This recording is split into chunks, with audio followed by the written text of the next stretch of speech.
Good morning from London. I'm Anna Edwards alongside Guy Johnson. We're an hour away from the opening trade. Here's what you need to know. The Fed cuts rates by a quarter point as Jerome Powell touts the US economy's resilience, but President Trump thinks the cut is not enough. US and European futures dip and Asian stocks sell off as disappointing earnings from AI bellwether Oracle dampen sentiment. Plus, the US seizes an oil tanker off the coast of Venezuela, further inflaming tensions between the two countries. Nicolas Maduro's government calls the move an act of piracy as oil prices briefly spike.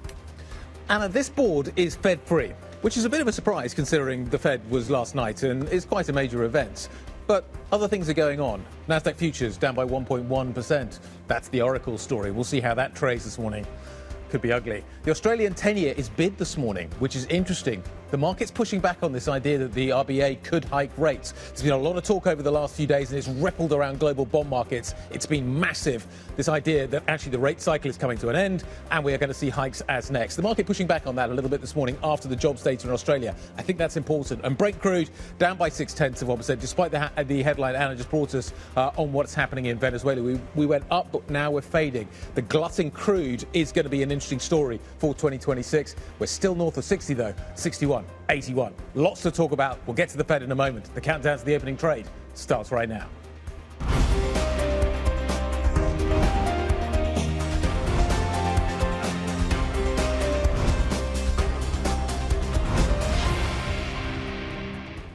The head of the Federal Reserve is a stiff. He did a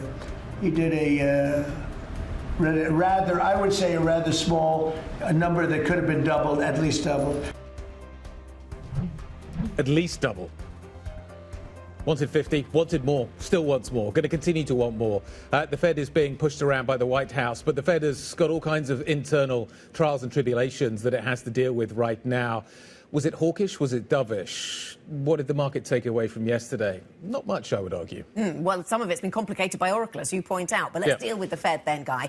Clearly, the president knows what he was after. He got a little bit of it. He got a rate cut from Jerome Powell and the Fed. The Fed is really divided. Stephen Myron, of course, speaking from the same hymn sheet as the president, wanted 50 basis points of cuts. But there are now two, not one, but two Fed governors who were voting, who wanted a hold. And so that's the dissent. You know, is that good for democracy?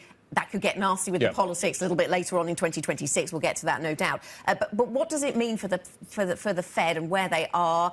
I heard you talking about shifting expectations. Will the next move be a hike? I mean, it's certainly got pause vibes about yesterday, hasn't it? They are talking about one cut next year and one cut in 2027. But is that central bank language for saying just don't turn the curve just yet? We're not ready to start talking about a hike. It's interesting. So somebody did ask him the question last night about a rate hike. He said that's on nobody's agenda at the moment. So I think from the Fed's point of view, a hike is we're way off that. Way off that. I don't know. 27 maybe, but the whole idea is that it appears we're now on hold. We've had the insurance cuts to deal with what is happening in the labour market. Who knows what's happening in the US labour market? Clearly the Fed doesn't. But we've had the insurance cuts. Inflation is still a problem. You've got all kinds of, therefore, debates happening within the Fed, and it's hard to see how the Fed moves forward from this in a clear with a clear sense of direction. It's too muddled. Right, but on the other hand, it was quite easy to tell a kind of almost Goldilocks-y story about what they were doing with bringing down inflation expectations and raising growth expectations for next year. Some of that was shutdown related, so some of the stuff that would have happened this year actually happening in the quarter at the beginning of next year. But there was at least that sort of narrative to be painted, and something that markets may be focused on, because stocks went higher even as they were busy pricing out a rate cut. So I can't work out if stocks went higher because of what's happened on the monetary policy front, or whether or not the fact that the Fed is going to be starting to buy front end. And then Treasury yields at the front end dropped. Precisely. So the market reaction felt to me more of a reaction to that. Is it QE? You can debate that, but they're going to be buying 40 billion again, and that feels like a liquidity story, and that feels positive, therefore, for risk assets. So I wonder whether the reaction was more to do with that than what is happening in terms of what we saw in terms of the rate cutting story. Shall we go on to talk about Oracle? Because this has been such a focus for markets the Fed's for the boring. Last few months. The Fed's, I can't believe I'm going to say it. No, the Fed's not boring, but the Oracle story is much more interesting. So the profit line at Oracle was good, was okay. It was the revenue line that was a slight miss. But that's not the story. This wasn't about kind of those numbers. It was about the fact they picked up spending going into next year by 15 billion. they're struggling to articulate the rate of return that they're going to get off the back of that. And that is a problem for the market. And this is the challenge that I think not just Oracle, but the wider space now faces, is if you're going to fund AI with debt, the debt comes at a price.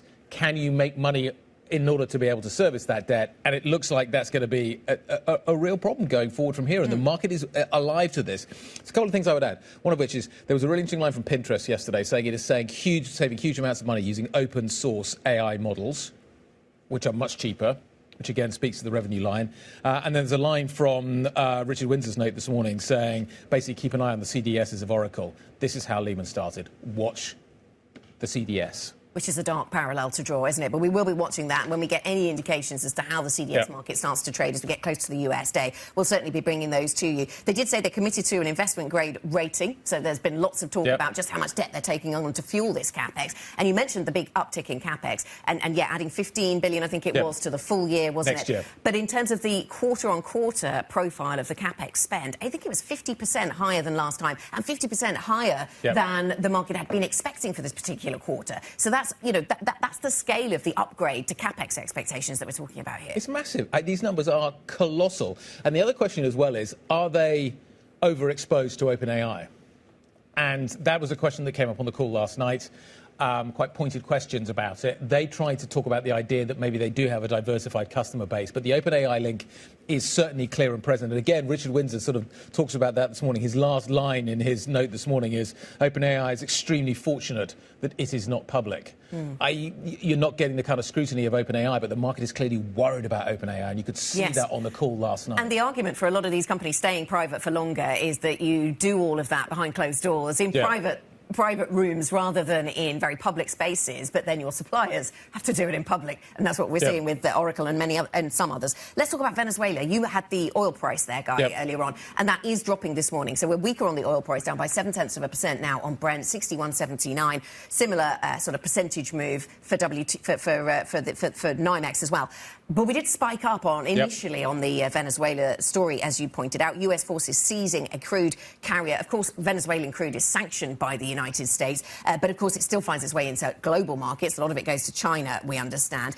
But the glut narrative looks as if it sort of overrides all things. I was reading a piece about something from Westpac this morning talking about the super glut of 2026, which is apparently coming. And we get monthly reports from the IEA and OPEC later today, so that will continue to put our focus on the supply side of the story around oil.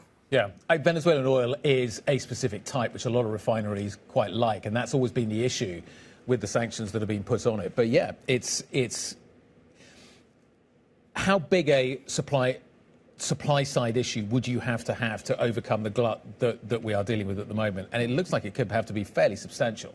That certainly is the market noise that we're getting. And as you highlight, that's the story overnight, a spike and then a drop. What have we got coming up on the show? We're going to talk the Fed with Aaron Captain, UBS's chief economist. What did he make of it? Alberto Gallo, Andromeda Capital CIO in the credit space. What does he think about what is happening with this big AI build-out? Maria Manucci, M&G, multi-asset fund manager, joining us at the Market Open.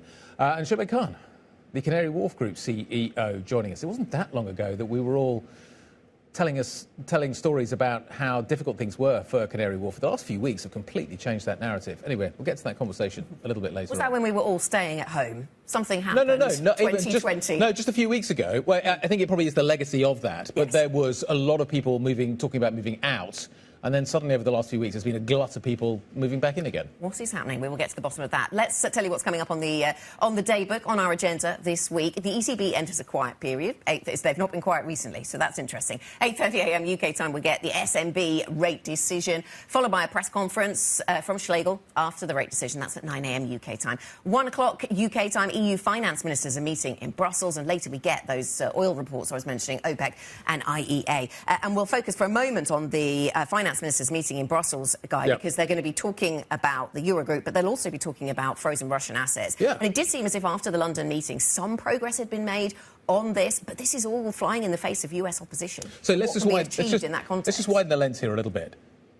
Europe is now having to wake up post the latest US foreign policy review to the fact that increasingly the US looks hostile to Europe, and Europe has got to go its own way. So the idea that they're flying in the face of US opposition, I think, is something we're going to have to get increasingly used to in terms of the way that Europe is going to develop from here. Is it just going to have to do things differently and not arm in arm with Washington in the way that it traditionally has? And this is just one example of, I suspect, that there are going to be many. Absolutely. This will raise so many questions about security in Europe, continues to do so over months and years ahead. But in the very near term, it's about Ukraine. 135 billion euros they will need over the next 2 years for basic services and for their military. And if Europe wants to try and provide some of that money alone for that, they want to backstop it against these Russian assets. So we will see what progress they can make on that front. And with that in mind, we'll be hearing from Portugal's finance minister on the opening trade from Brussels, where he is attending the Eurogroup meeting. That's at 8:45 UK time. What else do you need to know this Thursday morning? The Venezuelan dissident Maria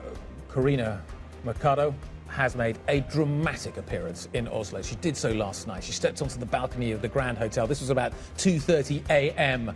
last night. This was, of course, hours after her daughter had accepted the Nobel Peace Prize on her behalf because she couldn't make it.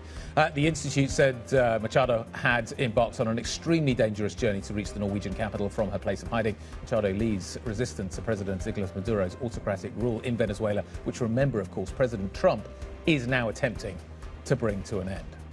Mexican lawmakers have given final approval for new tariffs on Asian imports, broadly aligning with the US effort to tighten trade barriers against China. The bill imposes tariffs of between 5 and 50% on more than 1,400 products from Asian nations that don't have a trade deal with Mexico. China's Ministry of Commerce has criticized the tariffs, calling them, quote, a mistake. And Bloomberg has learned that Ukraine sent a revised peace plan to Washington. This as both sides scramble to keep efforts on track to end Russia's invasion. The country's latest submission was sent as President Trump held a separate discussion with Prime Minister Keir Starmer, President Emmanuel Macron and Chancellor Friedrich Merz on Wednesday. Separately, Ukraine's president said he held productive talks with US Treasury Secretary Scott Bessent, Jared Kushner and Larry Fink. The group discussed reconstructing Ukraine after the war. Coming up on the programme, the SNB is expected to hold rates today at 8:30 a.m. That's UK time, of course. We'll bring you the Swiss Central Bank's decision as it breaks. Plus, the French utility Engie and the Danish investor Copenhagen Infrastructure Partners are said to be competing for Orsted's European onshore wind business. We'll check on those corporate stories at the market open. Up next, Oracle reversed some of the Fed-induced optimism, but the fate of Chair Powell and rates are still front and centre. We will discuss the Fed shortly. Please do get in touch. Please get involved in these conversations. IB plus BBTV Go is the function to use on the Bloomberg terminal. This is Bloomberg.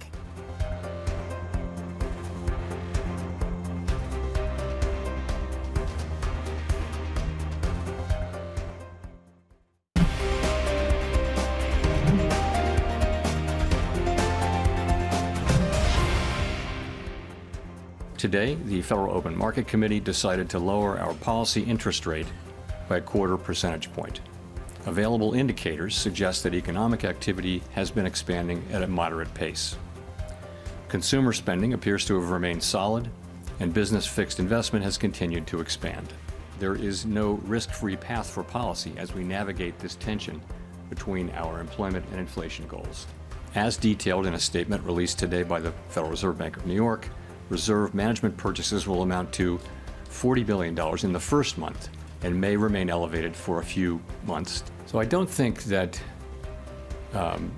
a rate hike is anybody's base case at this point. Fed Chair Jay Powell with some of his prepared remarks, some of his responses to questions after the FOMC delivered its third rate cut in a row. Let's get to Bloomberg's Valerie Teitel, who's been diving through the detail, of course, and up all night to do so. Valerie, I'm sure you're focused, well, on all of it, but I know that the changes to the estimates, the changes to the forecasts is certainly a place to start. Yeah, exactly. I want to bring everyone's attention to the change of the GDP forecast that the FOMC made for next year for 2026.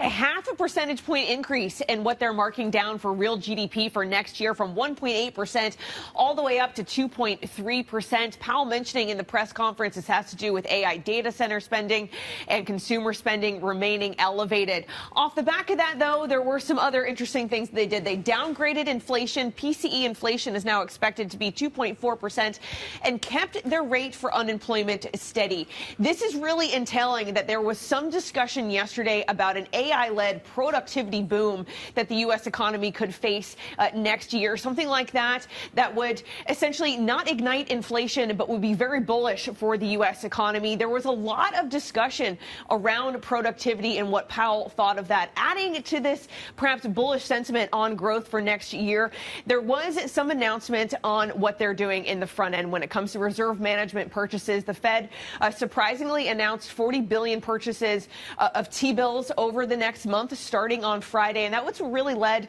the rally in the front end. Even though they were a bit more hawkish when it came to their rate guidance, it was these T-bill purchases that led treasuries to rally in the session yesterday. So we have chat of a productivity boom alongside the Fed's balance sheet expanding. That does sound rather bullish, but Oracle had to spoil the party, out with results last night after the bell.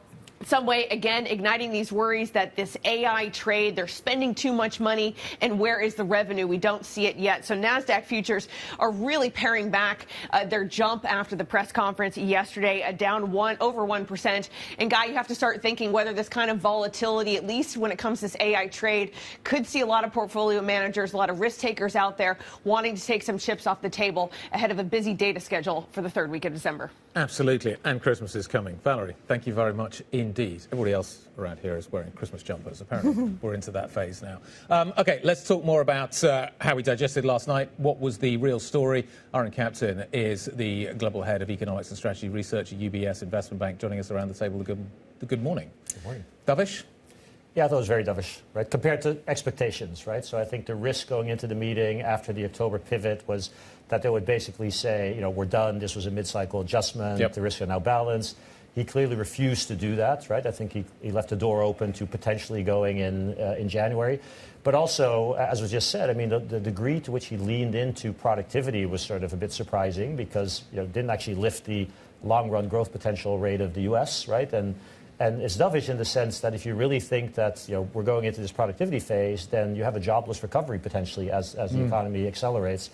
And then, you know, the explicit sort of mention of, you know, payrolls are now actually contracting if you take out the over the 60K overestimation. Like that all sort of sounded pretty dovish. But, you know, and then I think the only thing that sort of goes against that a little bit is the, you know, we're now at the top end of the neutral range. And that does sort of cap a little bit, you know, how many additional cuts you can get. On AI, Greenspan 2.0? Well, so I could see the next chair making that argument, right? So I think, you know, so the way I think about it is you're in this CapEx cycle. It probably needs to go on a couple of years before you eventually diffuse the new technology. And I think there's sort of an argument to try to accelerate that, right? So you have Greenspan's bet paid off. It did pay off, and of course it is very disinflationary. So you have higher growth, lower inflation. That, in theory, you know, if you look at where they're missing on both sides of the mandate, so basically this would solve that, right? So you could sort of see the argument to do that.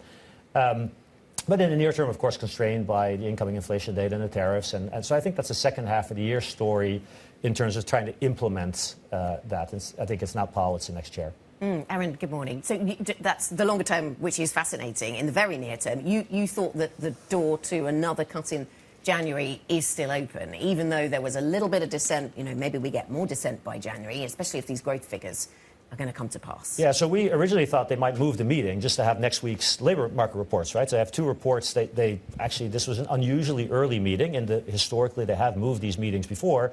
If you're worried about the fog of data, why not wait a week and sort of see what the data looks like? And in some ways, not having moved the meeting and now going into January with 3 labor market reports really, I think, does leave the door open. So, you know, if you're pricing 5-6 basis points of a chance of a cut, that doesn't seem like very much to me in light of the data that we might get. So yeah, so I think that was.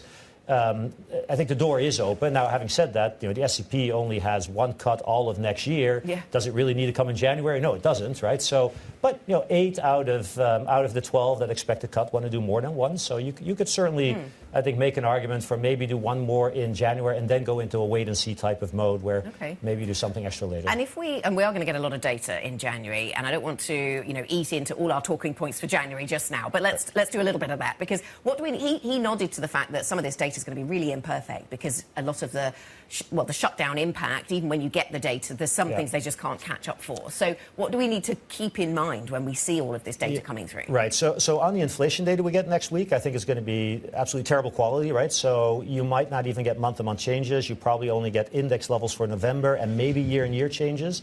They've only collected data for the second half of November, which, of course, is when you have Thanksgiving and the holiday discounts. So you're going to have a downward bias, I think, in whatever you get for November. And then you have to sort of impute what happened in October. The other problem is that, with the exception of, I think, Chicago, New York, and L.A., the CPI data is only sampled once every 2 months. So, half of the country, there will be no data at all, right? And so a lot will depend on how the BLS imputes all this, and they haven't provided any information on it. So the quality, I think, of what we're going to get on inflation, I think, is going to be very poor next week. And so they'll want to wait for, I think, the clean December print, which they'll certainly have going into the January meeting. And then on the payroll side, sort of similar story, where we have no household survey. In October, we do have one then for November. But again, we have only partial data collection. So that, too, is going to be relatively low quality. So the nice thing is they'll have, 2 imperfect sets of reports and one clean report when they go into January. And collectively, I think that will tell us a story. So it sounds like everyone can make whatever arguments they want based on this data. That's what we're doing. That's what seemed to happen yesterday. Who hikes in 26? I don't. Well, BOJ. Yeah, you have to look exactly BOJ and maybe Reserve Bank of Australia by the end of next year, right? Do you think the RBA could go? The RBA could go by the end of next year. Yeah, we have that in the forecast. When does the ECB go?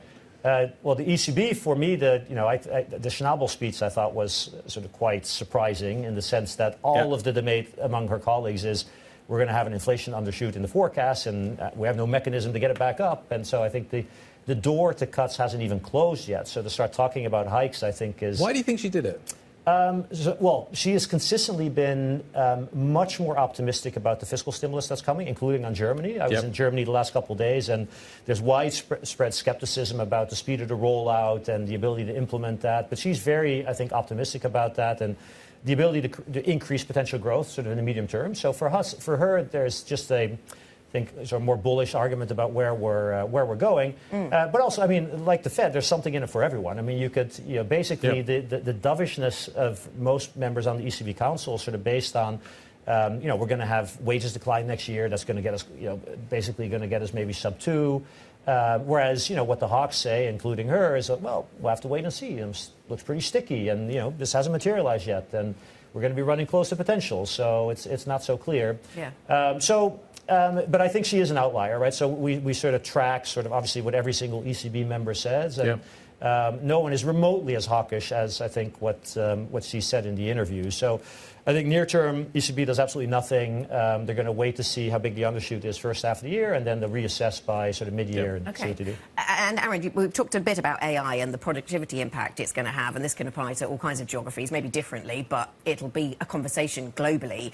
We're impatient to see the impact, but you make the point in your notes that we might not see the productivity gains for, 3 to 5 years? That seems like a long time, given how fast the story is moving. If you see how much I'm struggling to do something useful with AI, it's not that surprising. So the implementation speed is actually, I think, is pretty low, right? We run surveys. We cover 4,000 companies. We go company by company. We look at what is the use case, what is the ROI, are you changing your hiring behavior? And there's not a lot happening yet, right? So now whether it's 3 years or 2 years, who knows, right? It's I think a guess.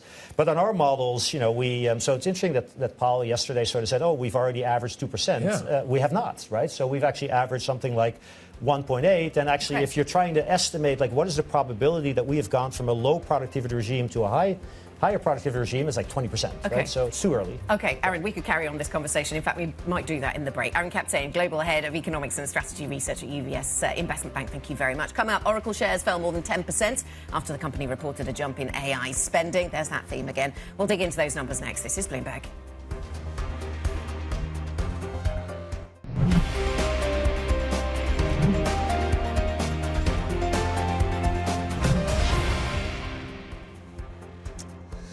7:30 in London, 30 minutes to go until the start of equity trading. Futures look like this, and it's going to be an interesting day from a futures point of view. So European futures are absolutely flat. However, the story really is not in European futures. The story is in US futures, and Nasdaq futures are sharply lower on the back of Oracle. Absolutely.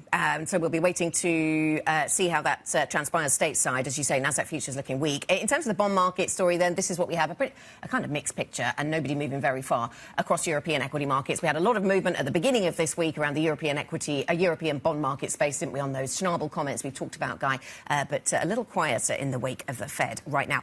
But we should talk about Schneider Electric. Yeah, we're going to get some movement potentially in its stock. Redhead just crossing the Bloomberg terminal. 2.5 to 3.5 share buyback program being announced through 2030 by Schneider. Remember that Schneider is a company that provides a lot of kit into the data center story. And its share price has accelerated to the upside on the back of that narrative. But actually going sideways of late. So it's going to be interesting to see how much of that trade can be boosted through the potential. What are they signalling with this share buyback? Get the share price moving, maybe one argument you could argue on that front. Let's turn to the main story, though, when it comes to the AI story. Oracle shares fell more than 10% at extended trading after the company reported a jump in AI spending on data center and equipment. Those two things don't go together, do they? The reason why the stock went down is the fact that the company did OK on profitability. The revenue line missed, but it's the pickup in spending that is really alarming a lot of people right now. And you've got to make a return on that. And people are questioning whether or not Oracle can do that. Tom McKenzie joining us around the table. Good morning. What do you make of that? We talk about patience amongst investors and that return on revenue piece of the equation when it comes to hyperscalers. Oracle, the patience is just stretched that much more. If you compare it to the likes of Microsoft or Meta or Alphabet, which have all these other touch points and all these other revenue streams, and Oracle has lent so far into the AI cloud infrastructure piece. It has its software business as well, of course, but that actually shrank in the quarter by about 3%. It's lent so much into the AI infrastructure piece. It's borrowed so heavily that the sensitivity of investors is that much more acute when it comes to Oracle. And to your point on CapEx, so that increased. They're looking for that to increase by 15 billion to 50 billion US dollars.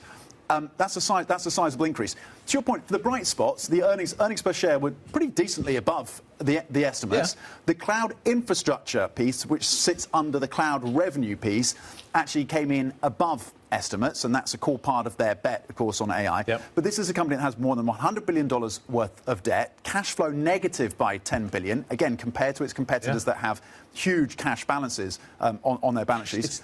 Cash flow negative. That's another distinguishing factor compared to some of their competitors in the hyperscaler space. So for that reason, it seems like a stretch, and that seems to be what's feeding into the negativity for Oracle, a combination of the debt, of the build-out on CapEx, and the fact that investors are less patient with this particular stock, and it's something of a canary in the coal mine. And it's heavily reliant on its deal with OpenAI as well. OK, so it is being watched for all the reasons you just described there, Tom. So does it mean that what happens with Oracle reads across into other parts of tech? What does it mean for the wider AI story? To some extent, yes, but with all the caveats. So CoreWeave, for example, under pressure as a result, another neo cloud provider, so operates in a similar space, competes and partners with Oracle on some extent.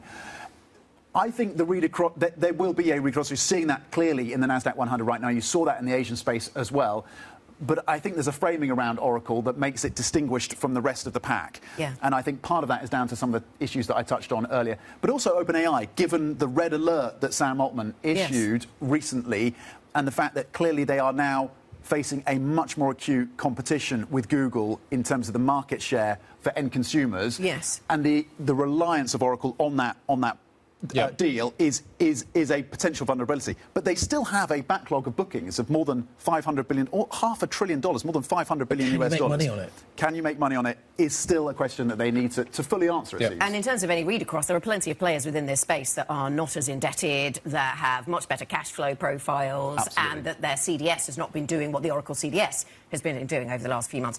So thank you very much for that update. Bloomberg anchor Tom McKenzie with the latest on Oracle. As we've just been hearing from Tom, on. The cost of protecting Oracle's debt against default has risen in recent months. The company's credit derivatives have become a key metric to watch for wider AI risk in credit markets now. Let's bring on a person who can explain what on earth we're looking at here on the screen. Alberto Gallo, Chief Investment Officer and founder of Andromeda Capital Management. Alberto, good morning to you. Morning. You bring us this delightful graphic, and we won't be able to read all of it, but the point of it is that there is such a lot of interplay between the AI players and private credit, and that's why what happens in one part of this ecosystem can have a bigger spillover into the rest. Explain what matters about this chart. Well, essentially, private credit funds are CDOs in reverse. In 2007, what we had was a very stable underlying. For example, United States credit and investors selling protection going long on a levered basis on this very high-rated investment-grade credit. Someone did it with 100 times leverage in 2007. This time around, it's the inverse. So essentially, you're taking unrated LBO collateral, very levered credits, and putting them in a non-mark-to-market vehicle without worrying about volatility. So you're taking maximum default risk with zero volatility, while before you were taking very limited default risk and maximizing the volatility. So it's the inverse. But there is default risk. And 41% of private credit funds notional is tech. So there's a huge concentration in this government-led race to improve artificial intelligence, which obviously goes into several layers, infrastructure, energy, chips, and so on.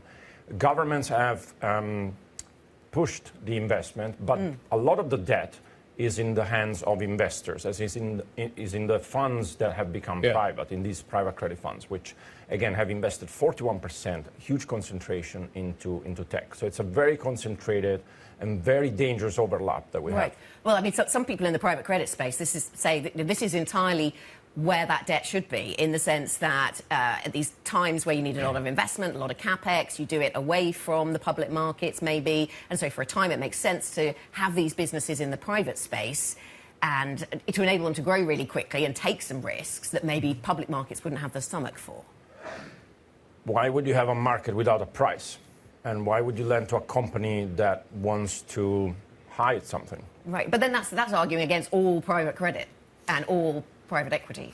I'm an old school economist. I like to have a price for things to understand what they're worth. So I understand that sometimes that can create excess volatility. But for us as an investor, the rule is: would you put your own capital into it? We're the second largest investors, the third largest investor in our own funds. So we want to be able to be aligned and invest alongside with our investors. We would never have a 40% concentration. Who owns private credit at the moment? Because I'm hearing a lot of insurance companies. It's mostly, so if you map the whole ecosystem, and that chart is quite complex to see, but you've got companies lending from private credit funds, and then you have the funds and the managers. But who's investing in private credit? And there's a lot of the U.S. financial system and insurance companies that are invested. And some of the insurers are also owned by the managers. Like, for example, Athene is owned by Apollo.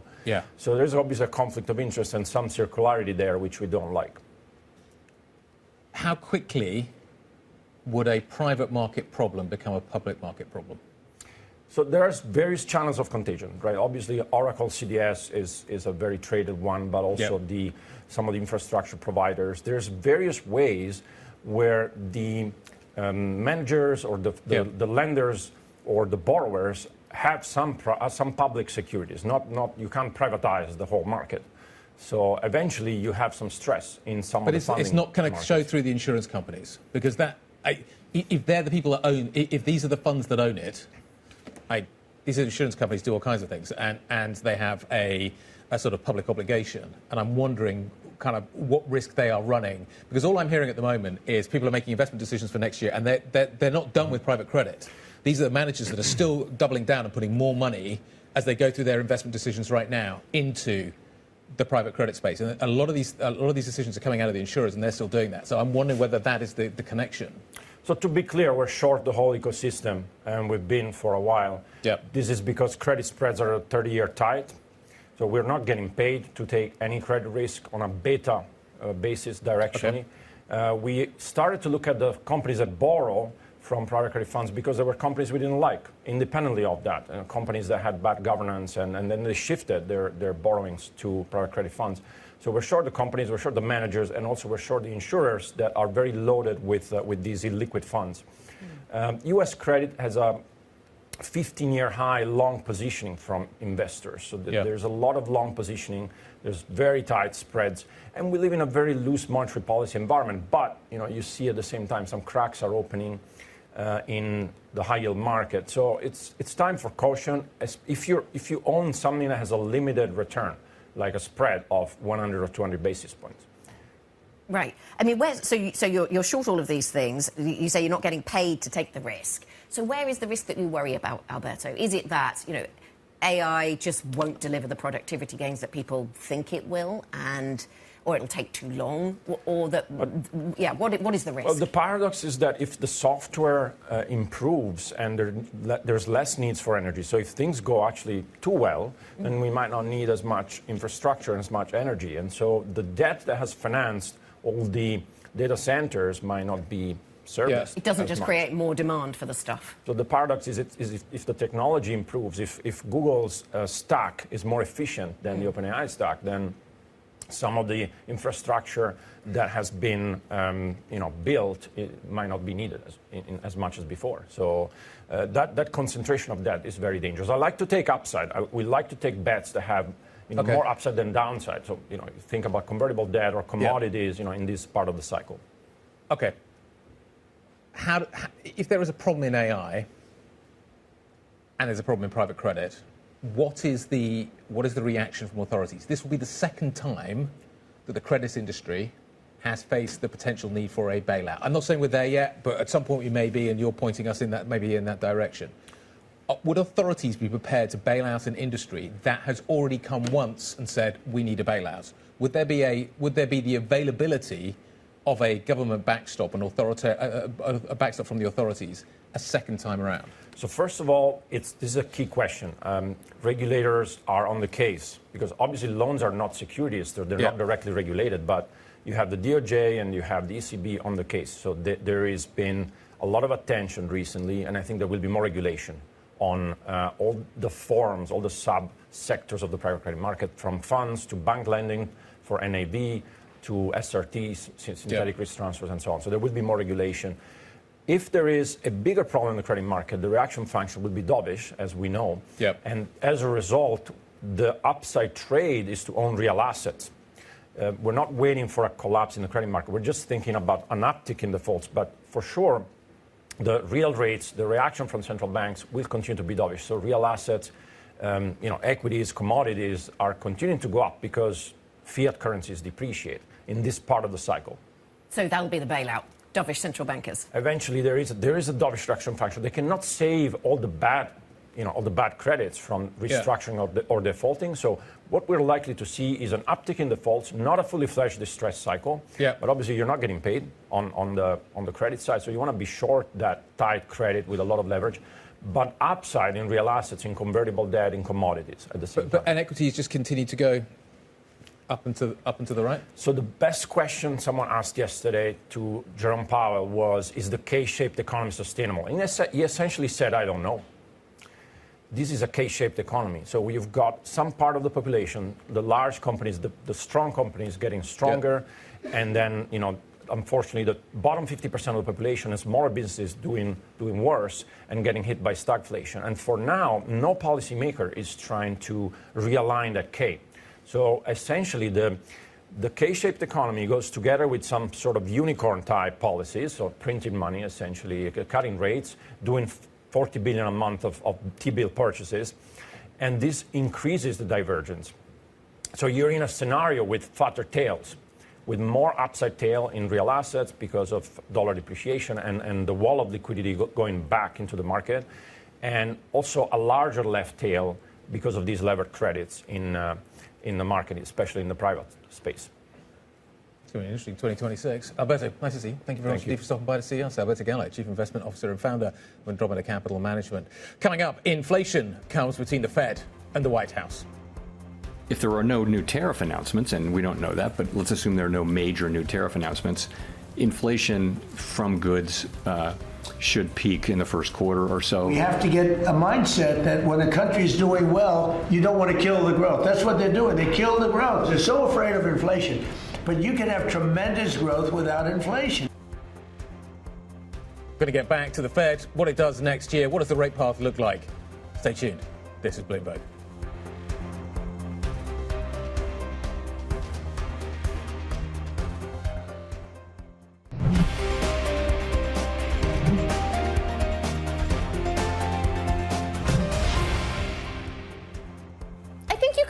Some more rate cuts in the back part of next year, because what you'll likely see is the first part, you might elevate, inflation should still be a little bit elevated. You're going to see that cyclical pickup. In the back part of next year, you might start to see the economy cool down a little bit, and then inflation's likely to slow back down. Certainly there was scope to get greater dissents from a hawkish direction than what we got. I think 4 regional Fed presidents, potentially Governor Barr, was also leaning against this cut. The one thing he had left to say was policies at neutral, and he got very close to saying that. He said we're within the plausible range of estimates of neutral, but then when he gave his own opinion, he said we're probably at the higher end of that range. So I think he's still left the door open for January. If productivity growth is driving gains in overall economic growth, it means we can actually have higher break-evens on the Fed funds rate because the economy can grow more rapidly without having to lower rates. Some of our guests on Bloomberg TV sharing their insights on the recent Fed decision. Joining us now with more, our Markets Live executive editor, Mark Cudmore. Mark, good morning to you. Let's have 3 minutes on the markets then. And a lot of the negativity easy to attribute to Oracle. NASDAQ futures are down more than E-minis, for example, and that's a focus for tech. But you think there's something more negative about the Fed that maybe that narrative ignores? Yeah, definitely Oracle has been a driver of negativity today. Now, it was slightly delayed reaction in terms of Asia because it was after SoftBank also fell on the Oracle story that Asia got a little bit more negative about it. But I think that people are also a little bit more disappointed by the Fed. The narrative in real time, and I was kind of following the coverage in real time, was that this is, definitely good for stocks into year end. It wasn't as hawkish as it could have been. And they're buying Treasury bills. And this is in the context that, the Treasury is issuing Treasury bills to kind of juice the economy, and the Fed's buying them. That's obviously quite good for financial assets. So this was seen as generally positive for the stock market. The price action today has been a bit more negative. Now, it could be just a little bit more of, buy the rumor, sell the fact event. But I think also people are realizing that, you know what, we just don't have any certainty on policy next year. And I think that's maybe kind of gone, hey, with no certainty, we're going to a lower liquidity time of year. It's been a great year. Maybe it's just time to take some money off the table. And I think that explains some of the price action today. OK. Can I just come back to the QE question? 40 billion. This sounds awfully like QE to me. And the market reaction, the market function, sort of reaction function over the last few years has been CQE, liquidity equals liquidity, buy risk assets. Isn't that all you need to know coming out of yesterday?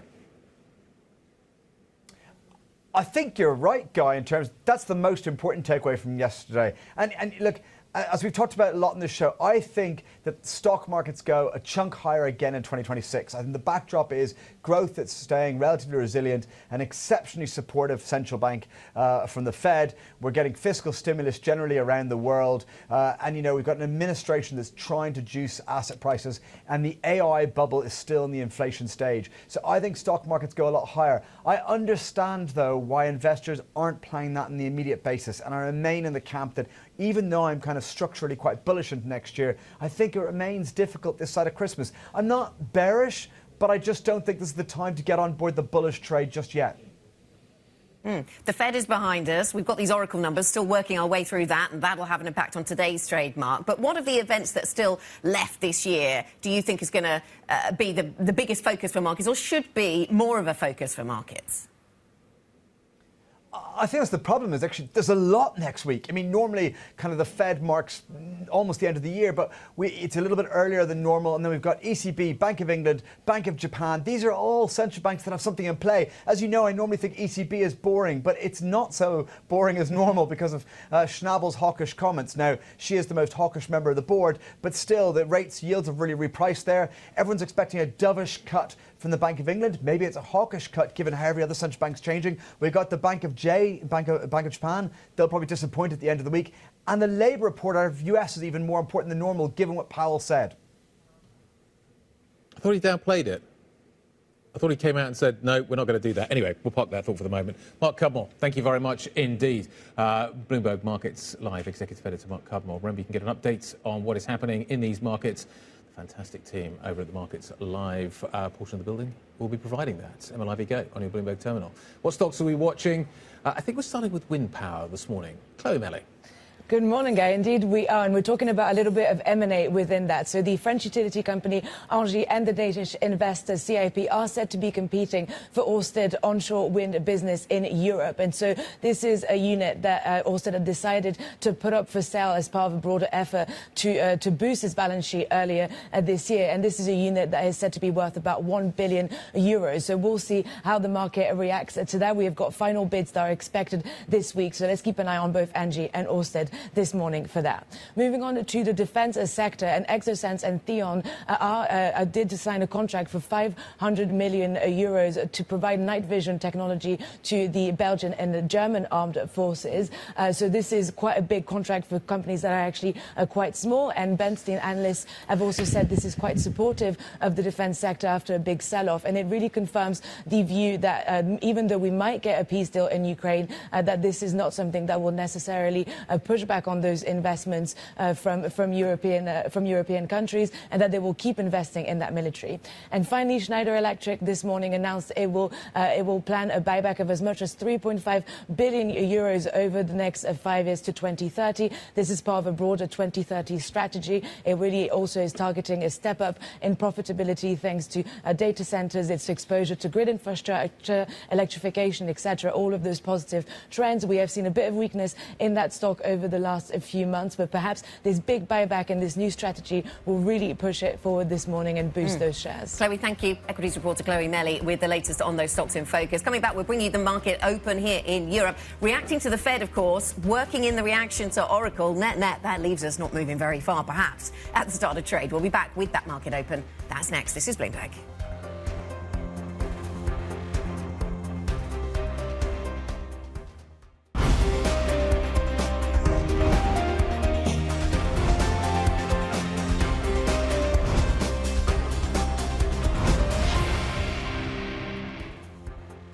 Okay, here we go. Thursday morning. Couple of minutes to go until the start of trading here in Europe. There's a lot to think about, a lot to price in. The chart here doesn't tell the whole story. It tells some of the story. The problem is that it doesn't include Oracle. So let's kind of start with this chart. This is where Europe goes out. We close here. We wait for the Fed. Fed comes here. Markets go up. Stock price likes what it heard. Not as hawkish as we anticipated. Therefore, maybe you could argue the Fed was a little bit dovish. Plus, we get what looks like QE light. Great, up we go. Risk assets to the upside. What this doesn't take into account is what happened after hours, and that was the Oracle numbers, which then basically reverse all of that, and now we're quite negative in terms of the US futures picture. So let's take a look at what this all means for Europe this morning and where we are. Euro Stoxx 50 futures, absolutely nothing. Kind of net, nothing to see here. FTSE futures are a little bit negative. DAX futures are a little bit negative. It'll be interesting to see what the CAC Current does on the Schneider story. There's a Rheinmetall upgrade as well, I think, from Berenberg in. Does that affect what happens with the DAX this morning? Maybe, but what we're really dealing with this morning is the Fed, you could argue, versus Oracle. And the effects of those two things rippling around global markets, I think, is going to be fascinating to watch today, Anna. Yeah, absolutely. I feel as if the Oracle story stole all our fun. We don't get to bounce on the Fed news. Let's talk about some individual stocks then, Guy, that could be in focus. Schneider Electric, certainly over in Paris, announced a share buyback programme of as much as $3.5 billion through 2030, talking about what it plans to do over the next 5 years. So that's an area of focus. Keep an eye on Orsted as well, the French utility Engie and the Danish investor Copenhagen Infrastructure Partners. They're competing for the European onshore wind business of Orsted, valued at about 1 billion euros, expecting bids this week. Bruno Cucinelli also in focus, confirming their revenue growth targets and giving us some other updates around the business. So we'll talk warm knitwear shortly. Guy? Of course. It's Christmas. Christmas is coming. Knitwear is in focus. Let's talk about what we're seeing with this market open. Here we go. The opening trade. FTSE 100 down a little bit. There's an oil story probably to fold in there as well. There's, I think, an interesting story in the CAC Current this morning with what we're seeing in Schneider. We'll see how that opens in just a moment. The DAX, I think, is a Rheinmetall story this morning. But more broadly, how does tech trade post-Oracle? That's going to be a key question that we're all going to watch out for. Is there a ripple into names like SAP this morning and into ASML? Don't know yet. We're about to find out. At the moment, there is nothing to see here. You basically got the Fed kind of offsetting Oracle, it seems, in terms of the narrative that we are watching. CAC NASDAQ is up a little bit more. Maybe there is a Schneider effect in the market this morning. Maybe there's a luxury effect as well. The IBEX is nothing to see here, absolutely flat as a pancake. So from an index point of view, I don't think there's much of a story. From a sector and single stock point of view, we're about to find out. Anna, over to you. Yeah, absolutely. And the same applies to the sectors, as in that's not where the story is. We're 50-50. Some are up, some are down. So let's dive into some of those individual movers. We've got a strong start for Schneider Electric, up by, well, 2.5% this morning. So that is reflecting the buyback that they have announced this morning.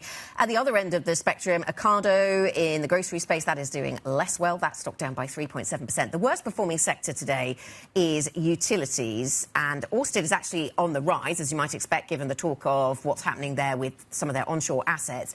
But we've got some other moves to the downside, and so utility is under pressure a little bit. Basic resources is the best performing sector. That's up a touch. Industrial goods and services also higher, and that includes the Schneider Electric effect. So that's making its presence known there. And there's not really a huge standout within the basic resources space. There's just a general drift higher in that particular sector. LVMH is up. ASML is, so in terms of kind of what we're seeing on the tech front, it's interesting that actually in terms of where the weightings lie, it's kind of ASML, but actually some of the pharma stocks are down as well. Ocado, as you mentioned, down, but there's a few XDs in the market as well, I just noticed. But ASML is the biggest points drag. So the kind of the story is there. You're basically getting Schneider offsetting ASML. Schneider's up by 2.25. In terms of the points, that's adding 14. ASML is taking off 13. Okay. So it's kind of that's where we are. So they cancel each other out. The Fed and Oracle cancel each other out. We're kind of back where we started on both of those dynamics. So let's talk about 2026, shall we? Maria Monici joins us, multi-asset fund manager at M&G Investments. Maria, good morning. Good morning. Thank you for being with us this Thursday morning. Now, positioning going into 2026, that's an area of focus. Your thoughts as we go into 2026, 2025 being quite a solid year on many fronts. How does that set us up then for next year? Well, I think we had quite a few surprises in 2025. I think from a market perspective, probably the biggest one was the strength of market outside the US. This is something that we have been backing for a while, and it's been very positive for us. But we continue to believe that this trend will be a positive one in the year ahead. So we are overall pretty neutral in our equity exposure, but we're very selective on where we're taking the exposure. And at the moment, we prefer markets outside the US, where we have a little bit more of a backing from a valuation standpoint, and where we see the potential growth that we're expecting for next year benefiting those markets a little bit more. That's interesting, because there could be a different narrative around some of those overvalued US tech stocks, that maybe we pivot to other US tech stocks, because that's something of a conversation over recent weeks, that maybe the names that started at the forefront of this AI revolution are not the ones that carry the next leg of that relay race, and that actually there's room for other US tech players to rally. And and that's where all the growth excitement seems to be next year. That's not enough, though, for you to stay overweight in US stocks. I think it's an opportunity to be more selective in the area of the market, so playing more with active stock picking.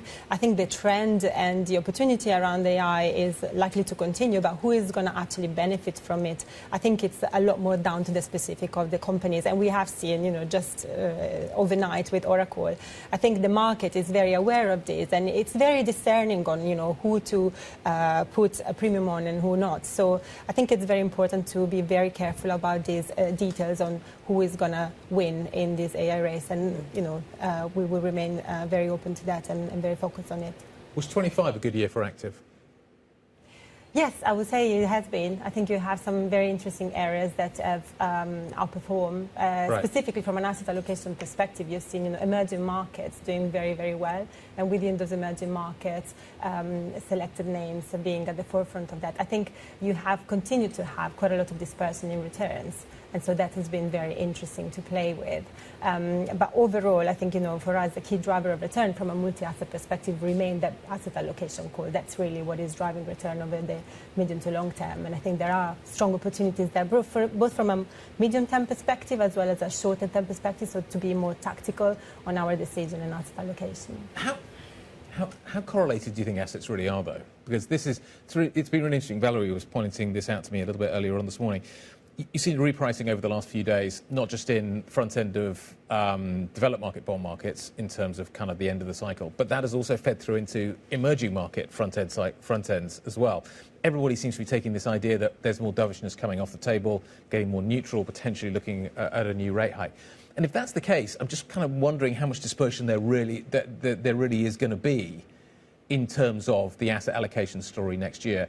How much does, if I buy diversification, how much diversification am I getting for my money? If I'm taking the risk of spreading everything out over and rather than kind of focusing on one area, if I take that risk, kind of how much does it buy me? How much sort of bang for my buck does diversification deliver? I think it means a lot, especially if you can be, in the right place at the right time. So if we look at what happened in 2025, not all markets have performed at the same time, in equities and in bonds. So you've seen the first part of the year within equities was dominated by Europe. Then we moved to outside Europe. Then was the time of Asia. Then we moved into Japan.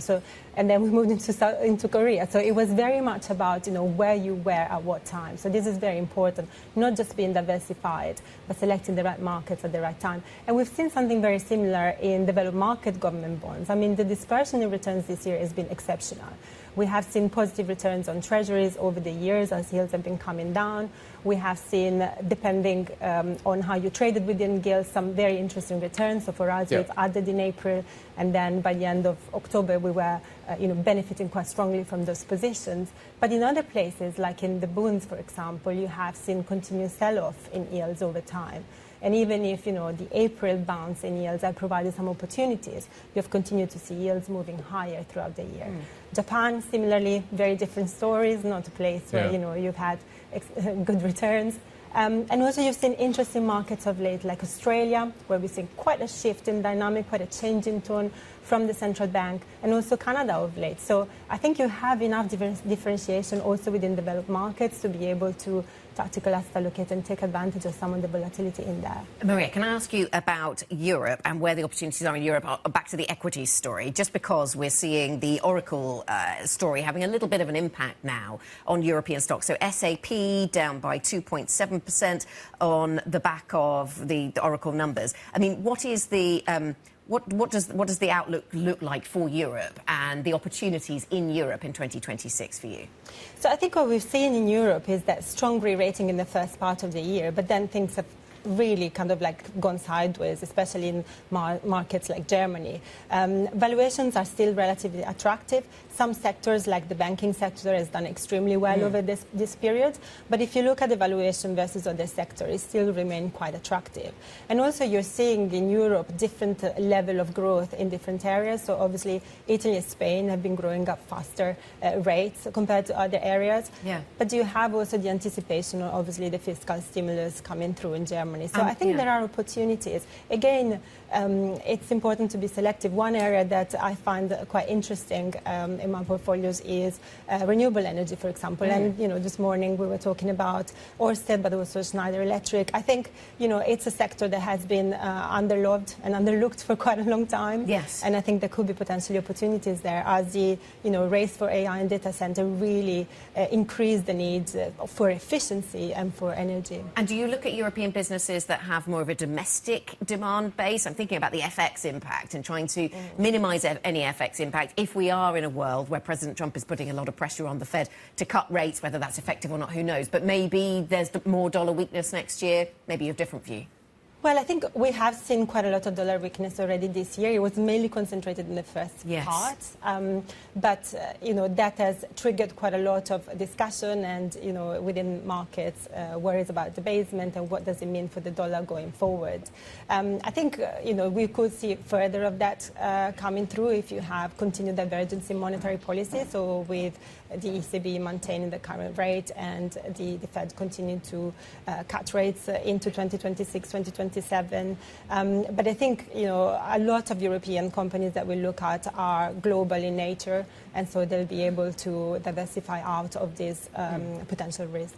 What are the risks for 26? What do you, when you talk to investors, what questions do they ask you? What do you think the biggest risks are? What do you think we should be focusing on as both our right and left tail risks for 2026? So I think what happens every year is that, we as a market, we like to have an outlook and think about what things will look like that year. But the truth is that pretty much every year we get some pretty significant surprises of what that outcome really is. I think this year we're entering 2026 with the expectation for earnings growth in the next 12 months, which is pretty solid across the globe. Yep. So growth expected to continue. And we've seen also from the Fed yesterday, specifically for the US market, we are really seeing kind of like Goldilocks type of expectation, with growth continuing to be solid and inflation coming down slowly. Yep. So I think the risk to this view is that actually although valuations at an aggregate level in equities are pretty neutral, there are pockets, there are areas where this valuation is a little bit stretched. And basically the consequence of that is that you don't have a lot of room for error. So if your earnings disappoint, or if you have more weakness on the labor market that then transform itself into lower consumption, then you are a little bit vulnerable to this high valuation. And also I think there is a lot of positivity in the market right now, which is potentially predicated on easy monetary policies in the US. And I guess the big challenge to that is what happens to inflation. For now, the expectation is that the inflation that has been fed through from tariffs is going to exhaust itself by the end of the first quarter, and so that won't be a problem. But obviously, it's something to be watchful.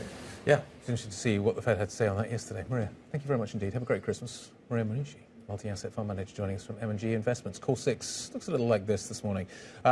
You are certainly watching what is happening with the tech space this morning. SAP is under pressure. ASML is under pressure. Schneider is up on the back of its buyback.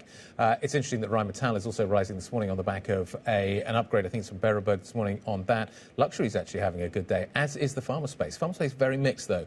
Novo certainly having a good day. I don't know who's posted it this morning, but there's a note on Novo that is worth reading.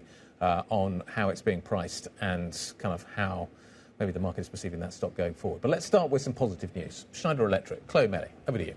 Good morning, guys. So, yeah, unsurprisingly, a big buyback is being taken well by the market this morning. So Schneider Electric is up about 1.3% after announcing a buyback of as much as 3.5 billion euros through to 2030. This is part of a broader strategy, and the company is targeting a big step up in profitability because of its exposure to really positive trends, of course, in data centers, for which it provides equipment, but also grid infrastructure and electrification. And therefore, this new strategy and this new buyback is really driving those shares this morning, and we're up, as I said, about 1.3%.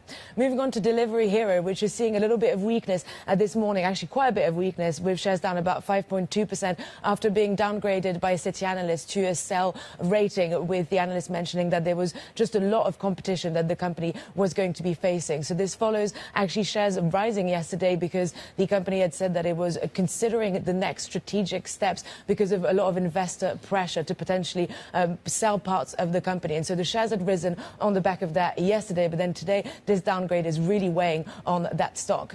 Moving on to Ocado, which is also seeing quite a lot of weakness this morning. We are down almost 7%, and that is after a reversal essentially from a really big gain yesterday, because the consumer intelligence company Nielsen IQ had said it was the fastest growing retailer in the UK, and so that really had boosted the shares yesterday, and we are seeing that reversal today. And finally, SAP is also down this morning. This is some read across from Oracle, of course, which reported really disappointing cloud sales and also a jump in AI spending and spending on AI data centers. And so this confirms some of those fears that investors have around AI. And we are seeing that read across from some of those European companies this morning, including SAP, which is down about 2.5%.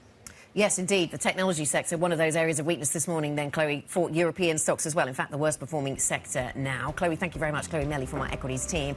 And sticking with that tech theme, we check in on European software stocks and Oracle after the database software and cloud computing firm dropped in late trading following their earnings results. So we'll get an update on how European stocks are responding to that. And a reminder of the Oracle story. This is Bloomberg.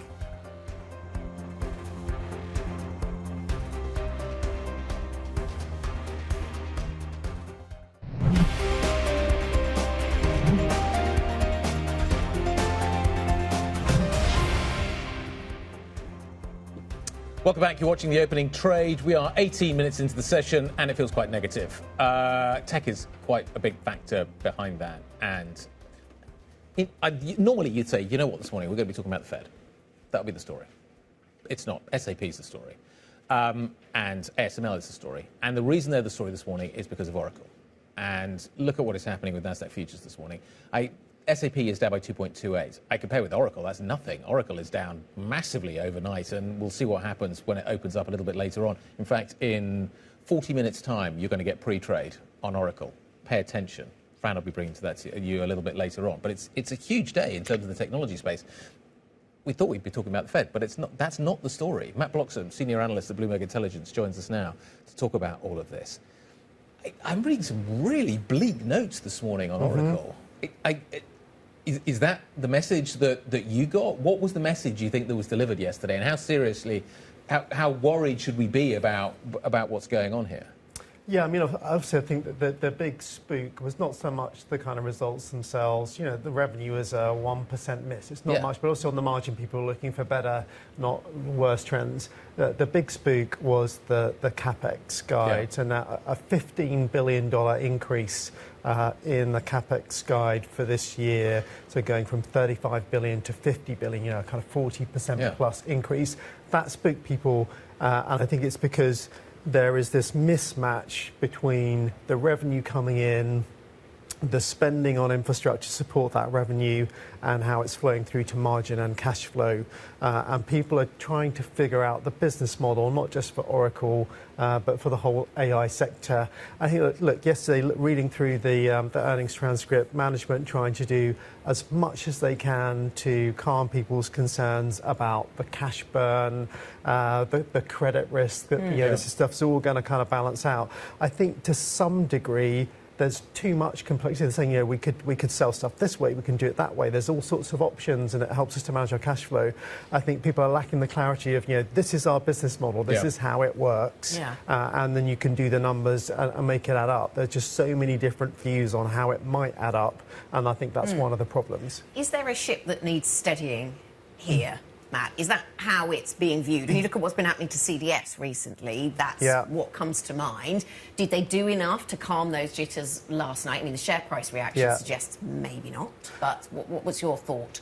Yeah, no, I think definitely there is a bit of a ship that needs steadying, and it is this kind of balance between capital spending and the pace at which the revenue is coming in to match that pace of investment, and when it all starts to flow through to margins, and you know, linked to that. 10 billion of negative cash flow in the quarter, over $100 billion of debt outstanding. CDS, you know, close to kind of record highs for Oracle. I think, you know, it's nowhere near kind of real concern territory, but, you know, it is a signal that the market is worried about how this is all going to play out in the midterm. There was a story. It came out of the information, I think, overnight. The site. Pinterest has saved 90% of the cost of using brand name AI by relying on open source models. Oracle's highly connected to OpenAI, which is not open source, closed source, designed to kind of generate really big returns off that closed source kind of a model. If open source can deliver significantly cheaper performance, does that connection with OpenAI provide a problem? Potentially, yes, because, you know, there are over $500 billion of kind of forward revenue commitments. A big chunk of that is from OpenAI, a big chunk of it is from NVIDIA, a big chunk of it is from Meta. So, you know, if you see incremental rivalry come in how enterprise customers look to deliver AI in the midterm, that is problematic. Again, they did talk to that to a degree on the call, that, you know, that they're a kind of neutral platform in terms of AI models, so they would, you know, welcome these other models if that's what an enterprise customer wants to do. I'm sure they'll do it. Similarly, you know, they said that they're kind of a GPU neutral company, so they're not, you know, kind of wedded to the NVIDIA. They're kind of opening that to AMD and all the other rivals. They want to be a neutral platform to kind of manage some of these risks. But yeah, right now, the forward revenue outlook is heavily tied to a small group of customers, and it's OpenAI, it's NVIDIA, it's Meta. Yep. Watch this space. Watch it carefully. Matt, great to see you. Thanks very much indeed. Matthew Bloxham joining us from Bloomberg Intelligence. Which kind of takes us on to actually what I think is a fantastic chart. Check this out. Cisco shares have just topped their .com record. How long did that take? 25 years. A mere 25 years. A mere 25 years. That is a very long-term chart. Where were we in 2000? Maybe we won't dwell on that too much, but that's how long it's taken. A quarter of a century to recover from a bubble. This was the company that was at the centre of the story. It provided all the kit. It was, like, I remember so many of these kinds of conversations we've just had about Cisco. Yes. It's a long time ago. We will leave the dots to join themselves. Let's turn our focus to the energy markets. US forces intercepted and seized a sanctioned oil tanker off the coast of Venezuela, marking a serious escalation of tensions between the two countries. We've just seized a tanker on the coast of Venezuela, large tanker, very large. Largest one ever seized, actually. And other things are happening, so you'll be seeing that later, and you'll be talking about that later with some other people. For more on this story, we're joined by Bloomberg's oil and shipping reporter, Waylon Soon. Good morning to you. Why did the US seize this tanker then? Take us to the basics. I think what we don't know are the direct motivations for the US to seize this tanker. But we do know that the element of sanctioned oil is part of that. This tanker called the Skipper, which we have identified this morning during Asia time, was carrying Venezuelan crude. And this is a big part of Venezuela's economy in that it's trying to export some of these crude to countries that would want to take them. And a lot of that goes on these aging tankers that we often call as part of the dark fleet, to carry them using deceptive practices to those different economies around the world. And of course, as was seen in that video about President Donald Trump saying that they have seized a tanker, those are part of the considerations that the Trump administration has in trying to apply more pressure onto the Venezuelan country and economy, given that crude is such a big part of its economy and makeup. What does this mean for the crude market? It's fascinating that we saw a spike and then a drop. Right. So what we do know, as you pointed out, is that the reactions have been pretty measured so far. And how do we measure against what we are thinking about right now, right? Because what we see is the U.S. really leveraging on its power to exert military pressure on assets overseas. And what we see here is an OFAC-sanctioned tanker that technically that allows the Treasury Department to seize these tankers.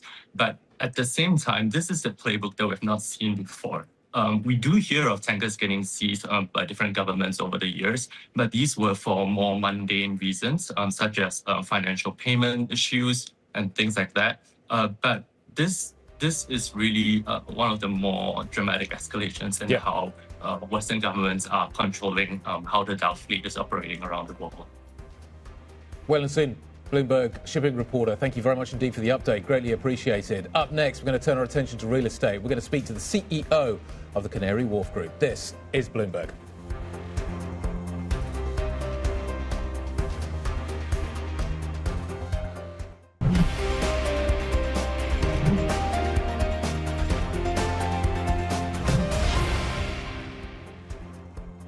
Welcome back. This is the opening trade Thursday morning, 30 minutes into today's session, and this is how it is shaping up right now.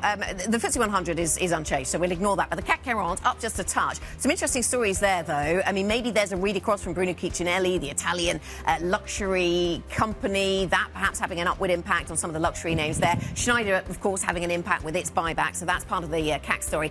The DAX story really reflecting the nervousness around Oracle. What does this mean for others in the cloud space?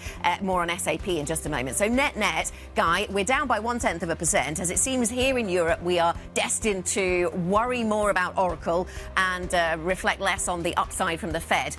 from yesterday. And whilst we're thinking about central banks, I'll just mention the SNB. They've just announced their policy rate, and the SNB policy rate stays at 0%. Of course, there would have been a huge amount of discussion about what it would mean to go negative. We've heard the president of the SNB mention that many times, a reluctance to go negative. So perhaps in that sense, no surprise that they kept them unchanged. And in fact, Euro Swissy is entirely unchanged as a result. Guy? Yep. Inflation continues to be a problem, or disinflation. And I was talking about the kind of the balancing that we are doing in the market this morning. If you think about the kind of financial markets as a kind of weighing scale, this morning we are pretty evenly balanced. 277 up, 301 down. It was even closer just a moment ago. We're pretty evenly balanced. As Anna says, you've got the Fed on one hand, you've got Oracle on the other. Volume is pretty light, which is interesting as well, and continues to be quite light. Sort of, if you think about it, we must be sort of averaging lower over the last few days. In terms of where we're seeing some action this morning, upside, Schneider's buyback. That certainly helps, particularly on a day when actually tech stocks are under pressure. So Schneider is up by 2.44%. Novo Nordisk is also rising up by 1.34%. There's a really interesting story on the Bloomberg terminal. I thought it was a note. It's actually a Bloomberg story talking about how the market is effectively pricing Novo. Munich Re is up, new boss, new message. That seems to be going down quite well. It came out kind of last night, that story, but it's being priced into the market this morning. On the downside, tech dominates, unsurprisingly, given what we're seeing with Oracle. SAP is down by 2.2, ASML is down by 1. Airbus is a little softer as well. Feels like Boeing's going into 2026 on the front foot, much more so than they came into 2025, when obviously huge problems surrounded what was happening in Seattle. And it's interesting to see that we are definitely kind of feeling that maybe in some of the share price reactions we are seeing. So Airbus is down 1% this morning, Anna. Let's get up to date on some of the other stories we're tracking this morning, then, Guy. President Trump has signalled he would oppose a Warner Brothers deal that doesn't include new ownership of CNN, a news network that's long been the subject of his derision. The Wall Street Journal reports that Paramount Skydance chief David Ellison, who is the son of Trump donor and Oracle chief Larry Ellison, promised the president sweeping changes at CNN if he took control of the network's parent company. Mexican lawmakers have given final approval for new tariffs on Asian imports, broadly aligning with US efforts to tighten trade barriers against China. The bill imposes tariffs of between 5% and 50% on more than 1,400 products from Asian nations that don't have a trade deal with Mexico. China's Ministry of Commerce has criticised the tariffs, calling them a, quote, mistake. And EU finance ministers are meeting today with freeing up frozen Russian assets to support Ukraine's war effort, expected to be at the top of the agenda. This after Ukraine sent a revised peace plan to Washington as President Trump held a call with European leaders. Trump says pretty strong words were exchanged with the leaders of France, UK and Germany while discussing the war. Guy. OK, just taking us back to what we've seen from the SNB just for a moment. Not much market reaction, so let's just talk about what they are saying in Bern this morning. Inflationary pressure almost unchanged versus the last assessment. That's the real kind of concern that the SNB has, that actually we're going to see quite deflationary forces at work in Switzerland. They don't seem overly concerned about that. Will adjust monetary policy if necessary, will be active in the FX market if necessary. It's a definitely kind of as you were kind of a statement coming out of the SNB. So let's take you from Bern back here to London and talk about what is happening in the real estate market. I was trying to work out how to make this pivot. That's how I'm going to do it. Let's talk a little bit about what we've seen for the Canary Wharf story over the last few weeks. It's been busy. I think that probably is the first thing to say. We've seen Visa agreeing a deal to transfer its European headquarters from Paddington to Canary Wharf. Deutsche Bank is also reportedly set to lease 250,000 square feet of space in Canary Wharf. JPMorgan plans to build its new UK headquarters in Canary Wharf. That could become the UK's largest office building by far at 2 million square feet. So a little bit of momentum. It's been a while coming, but it appears to be here. Shobi Khan is the CEO of the Canary Wharf Group and joins us this morning. Good morning. Good morning. You've been busy. We have. Thanks for having me this morning. So why suddenly are we seeing this tenor? Is it just 3 buses coming along at once? Is it suddenly you've got some positive news to talk about? Has something fundamentally changed? Is the message getting through? Just talk me through why we're suddenly seeing a whole load, a cluster of deals being announced. Sure. Well, I think this has been many years in the making. And I think what's really happened to get these announcements at the forefront, 2 main things. The Elizabeth line now is accepted, the convenience, the familiarity with that in terms of the footfall coming back. And then we've created a sense of place now. If you come to Canary Wharf, and I mentioned this to Ann. I'm happy to have you guys host a show there. The amount of blue and green space, the activation that we've got with the water in the parks, the amenities to play paddle, swimming, go boating, go-karting, all those things, the restaurants, the amenity package. There's a host of things that people are like, wow, this is really a special place in terms of having an urban environment and nature coexist. So this whole idea that you were going to become this kind of life sciences hub, is that still active? Sure. We've got actually, we've got probably over approximately 40 life science tenants at Canary Wharf. We built wet labs that are fully occupied, and we're under construction right now, actually right next to the Elizabeth line. It will be Europe's largest life science laboratory building. Okay, so there's more to it than just finance. Absolutely. Good morning. If we do come, I'm not getting in a boat. Just saying that right now. That's where careers end. Let me ask you about or drown. Oh, drown, exactly. Yeah. As you are seeing more interest from parts of the financial services community and just renewal of current interest, I suppose, in some quarters. I mean, what are they asking for? It must be a lot to sort of encourage them to come to Canary Wharf. You've mentioned transport, but technology is such a part of this business sector these days. So what is it that they're after? So it's a couple things. One, I think having great space. Canary Wharf has its history of being able to build great sustainable buildings. We're, I think, the UK's largest sustainable developer. Having that sense of place as well, I mentioned earlier, the amenities. But I just, again, when you see the skyline, you see the banks. But Revolut, probably Europe's most valuable private company, started Canary Wharf in level 39, our tech incubator. And we've got a host of companies that have come through that things. Zopa, another fintech unicorn, they moved to Canary Wharf from London Bridge earlier this year. So we've got a thriving tech community. We've got a government hub there, the life sciences, professional services. So when you look at the skyline, you think but we're only about 55% financial. And did the budget help? Has that, I mean, the timing of the JPMorgan announcement clearly came right around the budget, which was in itself interesting. But when you talk to lots of international bankers and those from the other sectors that you referenced there, has the budget had an impact? What does the UK investment conversation look like? I think businesses are looking for two things, stability and predictability. And I think with the budget, hopefully, that's given businesses a vote of confidence about the predictability. Look, London is a world-class city. The amount of talent that's here, the cultural amenities, the rule of law, the stability, it's a great place for investment. And I think businesses just want that certainty that the rules aren't going to change if they were to make an investment. And you feel we're in that environment now? No, I think we've got we're stable. I think now government needs to potentially provide some incentives, because if you look at the construction pipeline from a real estate perspective, post-26, there's not much construction going on, both in commercial and residential. We build a lot of flats at Canary Wharf. We've built a neighborhood now that's thriving. We've got another several thousand units that are going to come on, but there's a lack of supply in London post-26. Well, I mean, and the need for residential accommodation, well discussed. But what about the office space? I mean, we are only just back up to pre-pandemic footfall levels, I think, broadly around office space in the UK. So, I mean, has something structurally shifted that we just don't need to expand it at the pace that we used to? Well, I think contrary, Canary Wharf's footfall is higher than post-pandemic. Last year, we had 72 million people through our retail malls. This year, we'll be north of 75. Our retail sales are the highest they've ever been in our history. And so people are back for a combination of culture, for complex problem solving, for building collaboration. And so I think the companies that we see, they're back and they want more office space. And I'd say this year was our best office leasing in over a decade.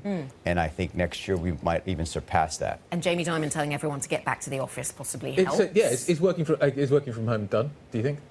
I do. I think, companies have realized they need to have people in the office. And so we can debate how many days that is, but people definitely, companies, the CEOs that I talk to, they want their people back. They want them to collaborate. They want them to help them solve issues. Is AI positive or negative, do you think, for office builders? I think it's positive. Why? I think companies are going to get more efficient and be able to do more tasks and be able to increase the efficiencies and increase their bottom line. Do they need more people to do that, though? I do. You're going to see a different type of data analytics that's going to be needed to help companies drive efficiencies and at the end of the day, grow the top line. Okay. And Jamie, what about the rates environment? Clearly never far from anybody's mind who operates within the real estate space. The rates environment, we are expecting another cut from the Bank of England, one next week, I think, and then next year maybe another, but not a huge amount of expectation of further cuts. Is that enough? It's not been a huge trough in rates for the real estate sector. No, and I think I think the predictability of having that downward trend, that we've passed the peaks. But again, you look at a historical basis, rates are not excessively high, but I think it will help stimulate investment demand next year. I think you'll see the markets open up next year in terms of more investment activity in the real estate space. Disposals? What are we seeing in terms of your sort of business going forward? What's the strategy? Well, look, we're an active developer, and I think as we create value and create long-term stream income, then we'll take advantage of the opportunity to monetize over time. So absolutely, we'll do that. So is that a 26 story? It's a forever story. We're constantly going to be looking. Are we going to see more disposals? I do think you'll see more disposals in 26. Yeah. Okay. Shobi, thank you very much. Thank you so much for coming. Shobi Khan, Canary Wharf Group's CEO, appearing in the Square Mile. Coming up on the programme, we'll continue to focus on finance, but finance ministers on this occasion. They're meeting today as talks continue on what to do with the frozen Russian assets held within European banks. We know about Belgium's resistance. We know about US objections. We'll head over to Brussels to bring you a conversation with the finance minister of Portugal. Joaquim Sarmento will be with the programme. That's next. This is Bloomberg.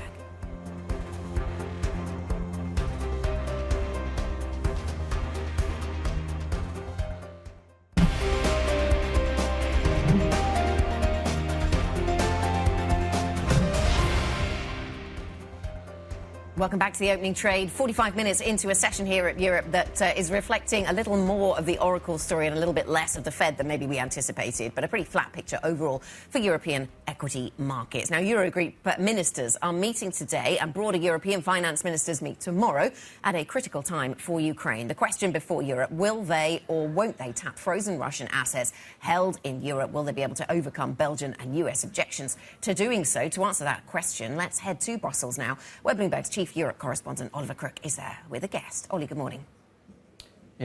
Yeah, Anna, thank you so much. It's such a busy day today for the Eurogroup. They need to vote on a new president. They're also going to discuss the beginning of the process of finding a new vice governor for the ECB. But of course, the main sort of thing that they're going to be exchanging opinions on is what to do with these frozen Russian assets. And I'm very pleased to be joined by someone who will be sitting in the room, the finance minister of Portugal, Minister Sarmento. Thank you so much for joining us today. Thank you. I'd like to just start with the Russian assets, because this is really the question I think that we've had for weeks on end here. How do you see this resolving? Do you see a deal next week moving forward with this reparation zone for Ukraine?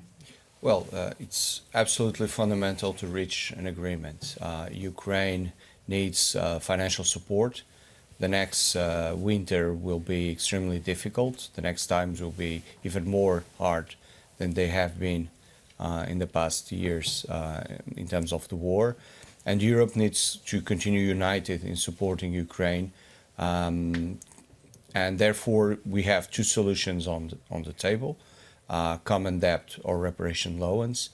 Both have advantage and some disadvantage, but I think at the end, one of them will be able to be approved, and Europe will continue to support Ukraine in their war effort. In your view, a failure to do this, I mean, I think that the Europeans will have a lot to answer for if every week we hear from the importance of supporting Ukraine, and yet on something like this, which is really the last point of leverage that the Europeans have to get involved in this process that the United States is running, a failure to do this, in your mind, would mean what for Europe, and what does it tell us about European power?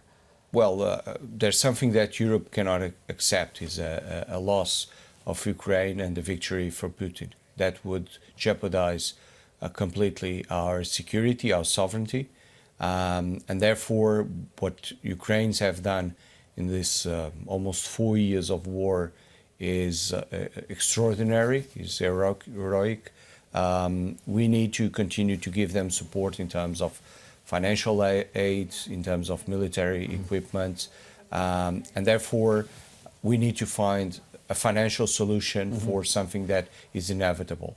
We need to continue to support Ukraine. And the numbers we're talking on a year base, it represents no more than 0.5% of the EU GDP. So it's a large amount of money when we look around 100 billion euros a year, but still it's only 0.5% of our common GDP. And therefore it's affordable, and it's absolutely necessary to continue this effort. And I'd like to get your reaction as well to the U.S. national security strategy that we saw come out last week. It falls just short of basically wanting to break up the European Union, but really is very advocating of parties within Europe that would really destabilize things. What is the appropriate response for Europeans in dealing with what we're seeing from the United States? Of course, this will have a read-through on the future economic growth of Europe and its stability. Well, just like it happened in the tariffs discussion during this year, Europe needs to find solutions to continue to have a partnership and agreements with the US. The relation between the two areas are fundamental. They are the two main economic areas. Europe has been lagging behind in terms of military capacity, but is recovering. Europe is still the largest market in the world, and it's fundamental for the two economies to continue to be integrated. So I think we need to continue on the table with the American administration, finding solutions for common problems. But obviously Europe needs to increase its role in terms of defense, in terms of the role of the euro, in terms of position in international stage, reindustrialization. But I think Europe is, if you look at the last 25 years, have been extraordinary in terms of the history of Europe. We have faced several different crises, and we have always able to overcome those crises and leave those crises stronger and stronger. And I'm thinking about the creation of the euro was a huge project. Then the increase of the European Union to east, then the financial crisis and sovereign debt crisis, the Brexit, the pandemics, Ukraine, inflation.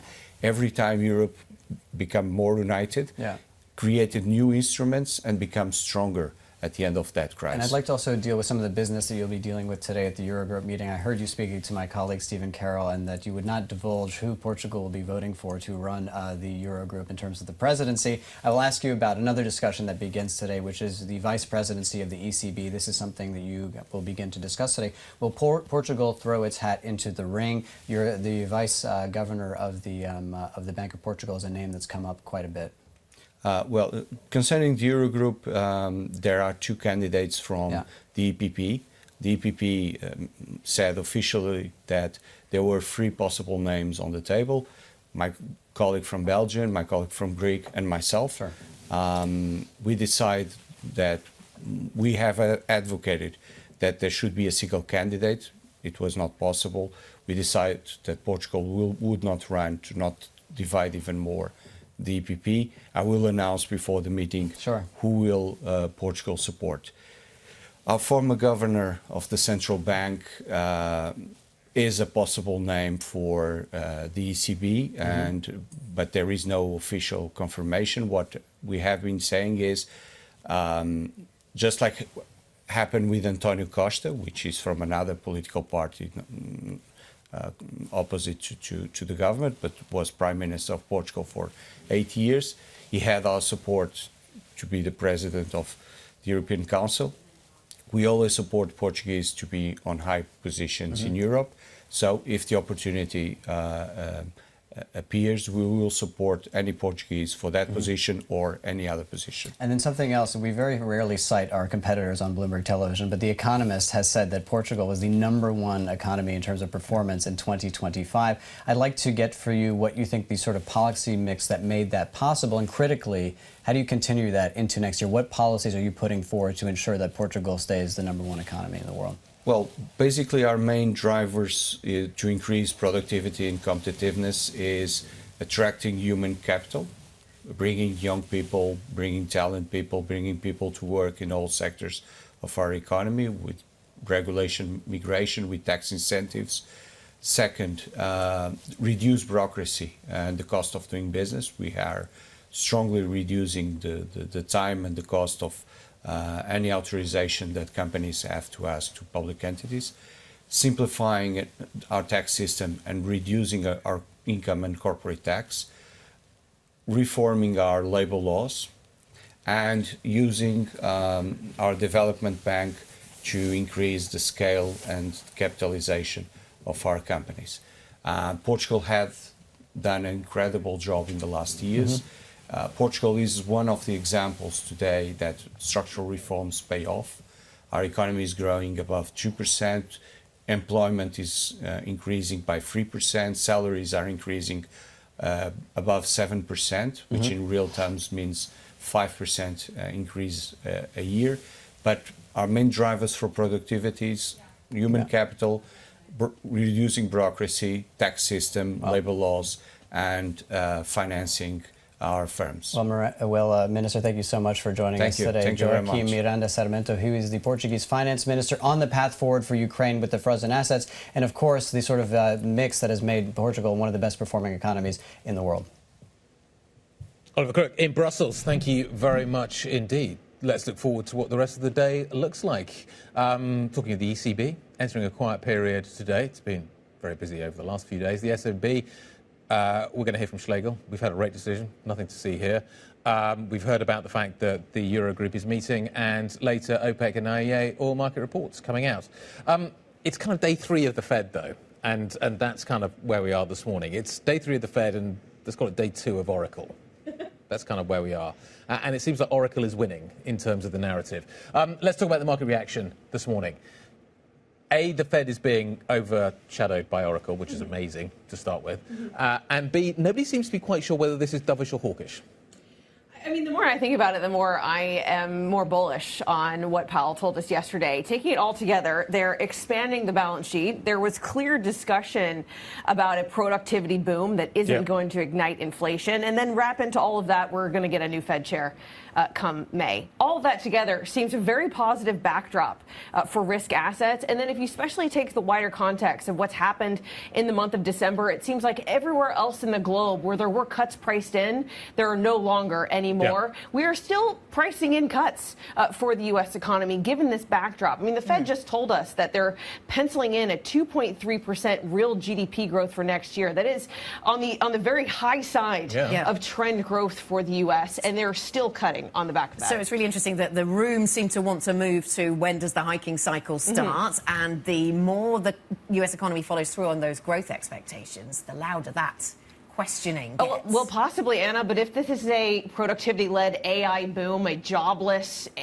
productivity boom, maybe it doesn't ignite inflation, and the market is still happy to continue to price in cuts. And if the U.S. is and they've got 2 standing out, mandates, of course. Exactly. If the U.S. next year is standing out as the only economy able to continue to reduce interest rates, that is a very bullish thing for asset prices in the U.S. Not for the dollar, though. It was its worst day since September yesterday, yes. But most of that was the front-end move on the repo announcements. Okay. She knows. I know. Yeah.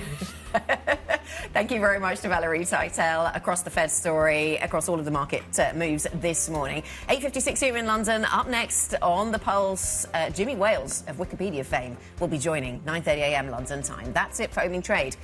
This is Bloomberg.